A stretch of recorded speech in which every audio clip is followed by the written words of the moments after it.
نن زمونږ او ستاسو زندګي او ژوند دی زمونږ او ستاسو په زندګي او ژوند باندې د هغه نبی علیه الصلاۃ والسلام د ناموس چې کوم دی د هغې خلکو چې کوم دی حرمت د خپو د لاندې نه فامال کو د هغې نبی علیه الصلاۃ والسلام په رسالت باندې خلکو چې کوم دی نو حملې وکړې په الله قسم زه کله کله سوچ کوم ما ته تصور کې خپله مور بیبي حضرت عایشه صدیقه رضی الله تعالی عنها په نظر باندې راشي ما ته ډېره زیاته پریشانه چې کوم دی نو معلومیږي چې ای زما روحاني اولاده ما په خزنو باندې خپل خاوند دفاع کړې وه نن ستاسو په ژوند باندې ستاسو د روحاني پلار د هغه په عزت باندې خلک حملې کوي زما د خاوند په عزت او ابرو باندې خلک حملې کوي ای زما روحاني اولاده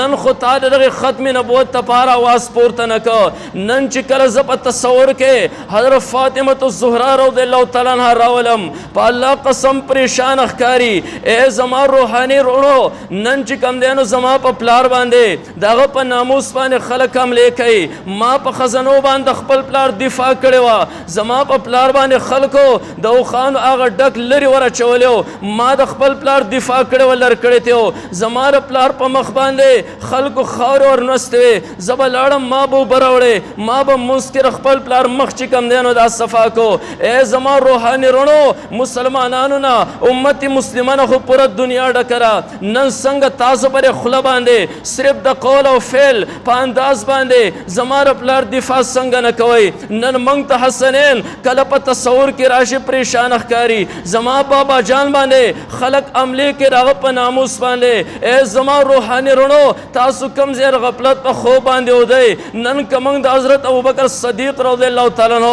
هغه تصور کو سوچ کو صدیق اکبر چې کوم دی یو صالح نشان زموږ په زندګۍ باندې پورته کوي چې زما هغه غار یار کم چې زما سره په غار کې درې شپې تېرې کړې وې ما خپل کمیس راشلولی و هغه سوړې ما ټپې کړې وې زما یار غار ته څه شی نقصان ور ونه رسوي یو ټوکی چې کوم دی نو پیدا نه شو ما خپله پوند هغې ته کېښوله زما په پوند باندې مار زهریله چې کوم دی نو ټک لګولی و زما د اوښکو په ذریعې سره د نبي علیه الصلاۃ والسلام په رخسار باندې چې پرېوتې رسول الله مبارک راپورته شو ما ته وایي صدیق اکبر ولې یا رسول الله څه شي ټک راکو خو د هغې باوجود ما پوند د غار نه اخوا نه کړه ما زما یارې غار ته څه شی نقصان ور ونه رسوي صدیق اکبر په یو سر باندې د نبي علیه الصلاۃ والسلام دفاع وکړه ای امت مسلمان نن خو تاسو پوره دنیا کې چې کوم دی نو خواره شوي نن څنګه ستاسو په زندګۍ باندې د محمد رسول الله صلی الله علیه وسلم په عزت باندې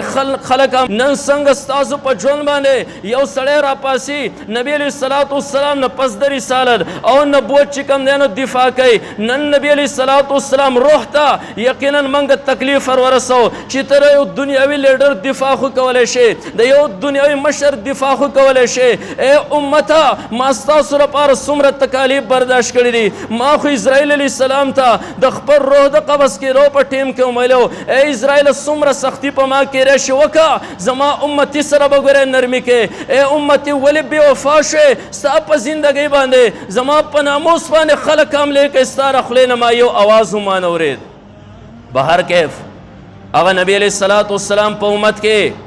الله مونږ پیدا محترمو اوریدونکو زموږ د چینل سبسکرایب کړئ او د غنټۍ د نشان سره هم دباو کړئ چې زموږ د نوي بیانونو اطلاع تاسو ته درکړي